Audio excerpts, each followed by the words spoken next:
شامکوٹ نو وزیر اعظم tiger force شامکوٹ نو کا ہفتہ وار اجلاس مرکزی دفتر ٹائیگر فورس محمدی مارکیٹ میں منعقد ہوا۔ اجلاس کی صدارت Insaf welfare wing union council Jamshed Kalan کے صدر شیخ رضوان سیف اور پاکستان تحریک انصاف شامکوٹ کے صدر فہیم اشرف بھٹی نے کی۔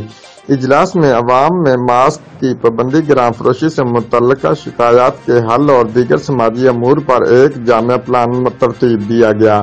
ٹائیگر فورس کے ہونے والے اجلاس میں دونوں صدور نے کوآرڈینیٹر ٹائیگر فورس شامکوٹ نو ابوبکر صدیق، وائس کوآرڈینیٹر ظہیر عالم اور پوری ٹیم کی کارکردگی کو سراہا اور اپنے بھرپور تعاون کا یقین دلایا۔